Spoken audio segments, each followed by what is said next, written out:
Vale, bueno, muchas gracias a Enertic por la organización de esta jornada y por habernos permitido a Naturgy participar en ella. Yo voy a tratar de explicaros un poco la situación real del hidrógeno a día de hoy, algo que está muy de moda y muy en boca de todo el mundo y que he visto que se ha tratado durante la mañana en bastantes ocasiones. El hidrógeno no es un invento de ahora, hace ya décadas que fue identificado como una solución potencial para disponer de un combustible limpio. Si bien los anteriores intentos quedaron frustrados por el bajo precio de los combustibles fósiles, las elevadas reservas y pues que no había un gran interés por los temas medioambientales como existe ahora. El hidrógeno es el elemento químico más simple y pequeño. Está formado por un solo protón y un electrón. Es el elemento más abundante del universo y tras el oxígeno el más presente en la Tierra. Tiene un elevado valor de energía por unidad de masa, mucho más que los combustibles tradicionales, del orden de 3 veces más que el gas natural. Sin embargo, es un gas muy ligero, lo que no permite almacenar grandes cantidades en un volumen razonable. Esto hace que, por ejemplo, en aplicaciones de transporte, pues sea necesario comprimir. Es el único combustible que no genera dióxido de carbono durante su utilización, ya que su combinación con oxígeno produce únicamente agua, y también indicar que el hidrógeno no se considera una fuente de energía primaria como los combustibles fósiles o la energía solar, hidráulica o eólica, ya que se encuentra principalmente en forma de agua. Se trata de un medio para almacenar y transportar energía, es decir, un vector energético, como puede ser la electricidad. No existen yacimientos de hidrógeno. Quería indicar también los falsos mitos del hidrógeno, que es un gas peligroso, muy explosivo, la molécula pequeña, ligera, habrá fugas, coches no seguros y aquí pues quiero decir que como cualquier combustible manejado con las debidas normas y medidas de seguridad es completamente seguro. Es un combustible que lleva 100 años usándose en la industria, lo utiliza la NASA en sus misiones espaciales sin incidentes. Se realizan pruebas de presión a presiones por encima de 1000 bares y no se detectan fugas. Las fugas, debido a su ligereza, son fácilmente dispersables, no es un gas tóxico.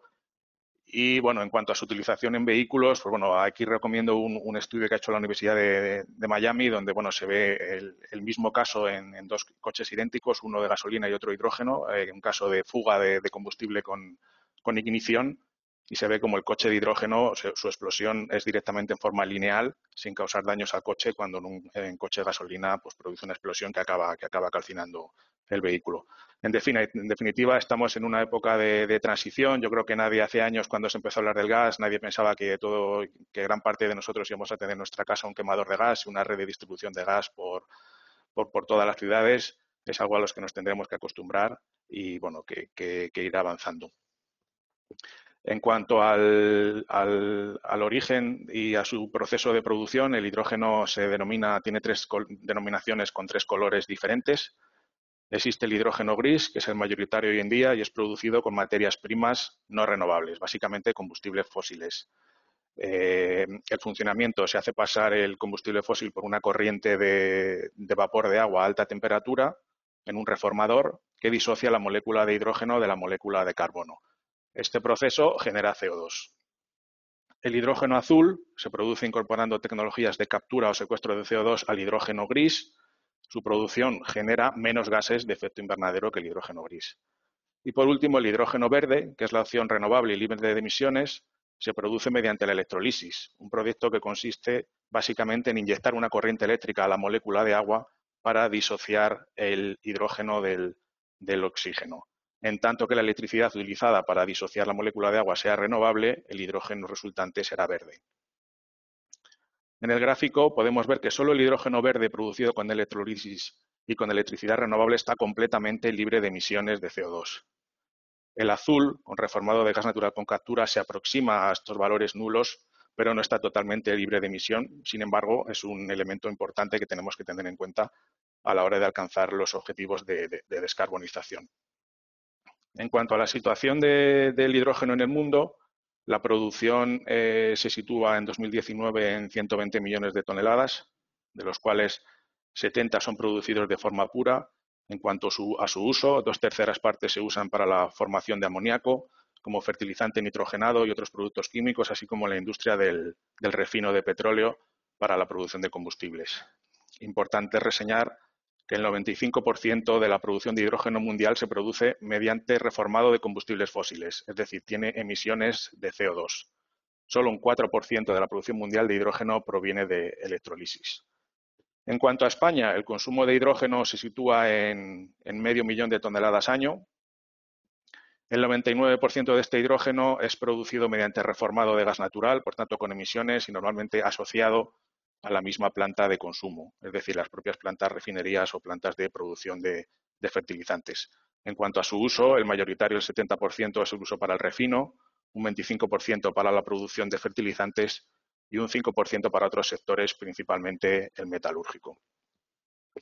Una vez analizada la situación del hidrógeno en cuanto a su utilización hasta el día de hoy, pues bueno, surge la gran inquietud por el medio ambiente refrendada en el Acuerdo de París de 2015, sobre el cual la Unión Europea se marca un objetivo de neutralidad climática, de neutralidad en carbono para el año 2050. Y a tal efecto va desarrollando toda su legislación para conseguir este objetivo. Empieza con la Directiva Europea de Energías Renovables, la denominada RED II, que ya indica que será necesario expedir una garantía de origen cuando así lo solicite un productor de energía procedente de fuentes renovables. Se marca una fecha que es de obligado cumplimiento para los Estados miembros, que es el 30 de junio de 2021. Esto en España ya se está transponiendo. En conversaciones que estamos teniendo con el Ministerio, pues bueno, esto está próximo a publicarse, pero ya indica una de las claves de los objetivos de descarbonización van a ser las garantías de origen. El Pacto Verde Europeo da otra clave, que es la descarbonización del sector de gas. En Europa está asumido que la electrificación no va a ser suficiente para alcanzar los objetivos de descarbonización.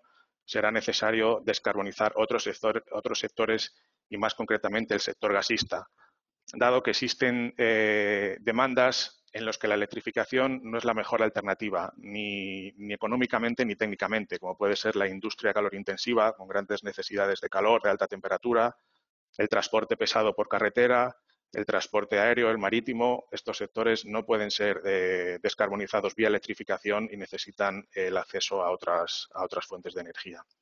Por último, la Estrategia Europea del Hidrógeno erige al hidrógeno como elemento esencial para respaldar el compromiso de la Unión Europea de alcanzar la neutralidad climática, es decir, garantías de origen, descarbonización del gas y desarrollo del hidrógeno. Esto es lo que está marcando Europa. En cuanto a España, se va siguiendo las directrices marcadas por la Directiva Europea. Se ha remitido a la Comisión el Plan Nacional Integrado de Energía y Clima. También fija una neutralidad de España en carbono para el año 2050, con unos objetivos intermedios a 2030, pero en su medida punto 8 ya habla de que se fomentará la penetración de los gases renovables, incluyendo el biometano y el hidrógeno, y habla concretamente de un concepto del que ahora más tarde hablaré en mi presentación, que es el Power to Gas. El proyecto de ley de cambio climático y transición energética habla abiertamente de que se debe de permitir la inyección del hidrógeno en las redes de gas. Y la estrategia de transición justa, de la que ya se ha hablado, quiere evitar la pérdida de oportunidades en las zonas afectadas por los cambios motivados por la transición energética, fomentando la creación de nuevas oportunidades en estos espacios. A tal efecto, indicar que Naturgy está muy comprometida con la transición justa y está desarrollando sus nuevos proyectos de hidrógeno renovable en las zonas afectadas por el cierre de sus centrales térmicas de carbón, buscando el desarrollo de una economía verde que permita generar empleo en zonas rurales y con riesgo de despoblación. ¿Cuál es la situación de partida, la situación de la que parte España a día de hoy? Si analizamos el consumo de energía final en el año 2018, vemos que más de un 70% depende de productos que generan emisiones de CO2. Esto es necesario reducir para cumplir los objetivos. En cuanto a sectores, vemos un funcionamiento dispar, siendo quizá el sector eléctrico el que más pronto ha empezado a hacer los deberes, con una reducción del 12% de sus emisiones de CO2 desde el año 1990. Si bien el transporte, que contribuye un 27% a las emisiones totales, ha aumentado un 55% sus emisiones. Ante lo cual, el hidrógeno lanzó el pasado mes de febrero la hoja de ruta del hidrógeno renovable para sentar las bases y para ser el documento de referencia para el desarrollo del hidrógeno en nuestro país. Un desarrollo que, como hemos visto, será necesario para alcanzar la neutralidad climática en 2050. Establece una serie de objetivos concretos que podemos ver en la presentación. marca una inversión de 800 millones de euros en colaboración público-privada y una reducción de emisiones de 4,6 millones de toneladas de CO2 equivalentes en el año 2030. Establece unos objetivos concretos y se apoyan unas líneas de acción basadas en 60 medidas que, resumiendo, se basan en alcanzar una simplificación administrativa, una eliminación de barreras regulatorias, la creación de un sistema de garantías de origen, se vuelve a insistir en este punto, y igualmente la contribución a la transición justa, a la lucha frente al reto demográfico y la economía circular. Por todo lo que hemos comentado hasta ahora en cuanto a la situación del hidrógeno y en cuanto al contexto tanto europeo como nacional, el sector del hidrógeno debe desarrollarse a gran escala y debe alcanzar a la mayor cantidad de consumidores finales. La red gasista debe ser la gran aliada para el hidrógeno renovable, a fin de llevar la descarbonización a los principales sectores de consumo, además de cubrir las necesidades de gestión de vertidos de las energías renovables y disponer de un sistema de almacenamiento estacional de energía eléctrica. El hidrógeno, para cumplir los objetivos, va a tener que ser transportado en grandes cantidades y a larga distancia, y la red de gas es la alternativa más eficiente y con mínima inversión, pues estamos aprovechando unos activos ya existentes. En este aspecto, para facilitar esto, será necesario trabajar en los límites de inyección en la red. Hoy en día no está permitido la inyección de hidrógeno de forma directa en España. Se limita a una concentración del 5% mezclado con otros gases no convencionales. Diversos estudios están indicando ya que este umbral puede ser superior. Será necesario revisar esta normativa para permitir la inyección de hidrógeno en nuestras redes. A tal efecto, indicar que las empresas distribuidoras de gas natural cuentan con una experiencia en esto, ya que el denominado gas ciudad que se utilizaba en nuestras ciudades en los años 80 y 90 ya contenía unos contenidos de hidrógeno en torno al 45%, y la red se podía utilizar perfectamente. Es decir, ya se tiene experiencia en transportar, en distribuir un gas con un contenido de hidrógeno elevado y sin mayores problemas. La inyección del hidrógeno en red pues, va a contribuir de manera eficiente y sostenible a descarbonizar la economía y a dar respuesta a las necesidades de almacenamiento de los sectores eléctrico y gasista del país. El Plan Nacional Integrado de Energía y Clima que he comentado prevé para el año 2030 un gran despliegue de las energías renovables en España hasta llegar a alcanzar el 74% del total de producción. Una de las principales ventajas que va a traer el despliegue del hidrógeno va a ser la integración de las redes eléctricas y gasistas del país.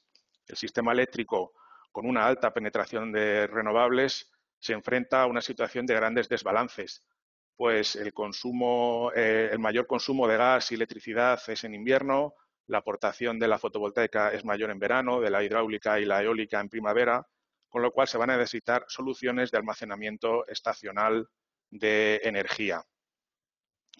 Es por esto que el hidrógeno va a ser la palanca para la conexión de las dos grandes redes eléctricas del país, la red eléctrica y la red de gas, por donde se vehicula la mayor parte de la energía que se consume en España.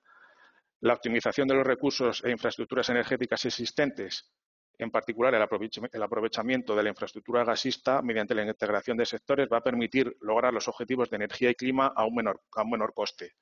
Y a tal efecto hay dos estudios que ya nos dan datos concretos. Un estudio realizado recientemente por Frontiers Economics sobre el sector coupling indica que se permitiría lograr una reducción de costes en 2 millones de euros anuales frente a una estrategia que exclusivamente priorizase la electrificación directa. Otros estudios corroboran esta visión, estimándose que el aprovechamiento de la red de gas permitiría alcanzar los objetivos europeos en 2050 con un coste de 4,1 billones de euros menor que el escenario planteado por la Comisión Europea. Por otra parte, la implantación del hidrógeno a través de la red de gas es la única solución para un almacenaje de energía en grandes cantidades por encima del gigavatio. La infraestructura gasista existente está preparada no solo para el transporte de hidrógeno, que permita la descarbonización, sino para actuar como recurso de almacenamiento a gran escala y largo plazo de forma eficiente en costes, evitando sobreinversiones en el sector eléctrico. La utilización de los almacenamientos subterráneos del sistema gasista para almacenar hidrógeno existentes a nivel nacional se presentan como una de las alternativas factibles para dar respuesta a las necesidades de almacenamiento que van a surgir con el despliegue de las energías renovables que se están planteando. A tal efecto, indicar que España posee unas condiciones muy ventajosas para ser uno de los países líderes en la producción del hidrógeno. Tenemos acceso a un gran potencial de generación renovable, acceso al recurso eólico y solar, siendo el principal país en potencial de generación de energía renovable en Europa. La situación geográfica estratégica importante con acceso a los grandes corredores de transporte, tanto marítimos como por carretera. Una infraestructura gasista muy desarrollada, con 13.000 kilómetros de gasoductos, 80.000 kilómetros de red de distribución, 6 plantas de regasificación, 3 almacenamientos estratégicos y 6 conexiones internacionales. Con todas estas condiciones, la Unión Europea estima que se crearán 1 millón de empleos y 150.000 millones de euros en 2030 y la COE estima que para España serán 30.000 empleos y 20.000 millones de euros. Como conclusión ya y para terminar, indicar los puntos claves de la presentación. Una descarbonización completa basada en la descarbonización no es factible a día de hoy. Hay procesos industriales con altas necesidades de calor y el transporte pesado que van a responsables de casi una tercera parte de las emisiones que van a necesitar otras vías para la descarbonización. Indicar que el hidrógeno verde no es competitivo en precio a día de hoy, no obstante se espera que lo sea según nos acerquemos al final de la década, motivado principalmente por una bajada del precio de la electricidad renovable, una evolución tecnológica que permita una disminución de CAPEX y OPEX, el desarrollo de electrolizadores más grandes que a día de hoy se encuentran en el entorno del megavatio. Tenemos que llegar al gigavatio a conseguir economías de escala y grandes centros de producción y un endurecimiento de la legislación en cuanto a la emisión de CO2. Por otra parte, indicar también, como he comentado, que la red gasista será la mejor aliada para el desarrollo del hidrógeno renovable y la forma de hacerlo extensivo y universal para cualquier consumidor. Va a minimizar costes, pues utilizamos la infraestructura existente, va a impulsar las inversiones en proyectos de producción de hidrógeno al proporcionar una demanda estable y no lo que podría ser una demanda con un cliente cautivo. Vamos a descarbonizar el sector gasista y vamos a dar flexibilidad utilizando las redes al sector eléctrico y vamos a permitir gestionar vertidos y dar un apoyo al almacenamiento motivado por la estacionalidad de las renovables. Por otra parte, también indicar, como hemos comentado, la situación privilegiada de España para el desarrollo del hidrógeno, para posicionarse como un líder en cuanto al desarrollo de la tecnología y exportación de hidrógeno en Europa. Si bien a día de hoy nos encontramos en el punto de salida, tenemos que actuar ya, hay que posicionarse para ser líderes en esto. Necesitamos el establecimiento de un marco regulatorio que dé confianza a las inversiones y que sirva como palanca tractora para el desarrollo del hidrógeno en España. Se necesita un sistema de incentivos, porque como hemos visto, el hidrógeno verde a día de hoy no es competitivo. Digamos que estaríamos en la situación que estaban las renovables hace unos años. Necesitamos un incentivo menor que el que necesitaron en su tiempo las renovables, que ahora ya han alcanzado su madurez y continúan funcionando ya de forma rentable, bueno, todavía con algún tipo de incentivo, con subastas y demás. Necesitamos un impulso de la Administración para que el hidrógeno empiece a funcionar, se empiece a crear demanda. Necesitamos la eliminación de trabas administrativas. El hidrógeno está considerado una actividad industrial, por tanto, solo se puede desarrollar en terrenos industriales. Hay que hacer esta legislación más realista y más adaptada a procesos de electrolisis con gas renovable, muy sencillos que no requieren la consideración de una actividad industrial. Se debe definir las condiciones de hidrógeno en las redes de gas y se debe desarrollar el sistema de certificados de garantía de origen del hidrógeno para que a través de la red de gas cualquier usuario conectado pues tenga la posibilidad de utilizar en sus instalaciones de consumo un gas descarbonizado. Y nada más, con esto termino. Y nada, espero haber sido de ayuda. Ahí en mi presentación tenéis mi correo. Si alguien tiene alguna cuestión o algo que comentar, pues bueno, estoy a vuestra disposición y nada más. Muchas gracias.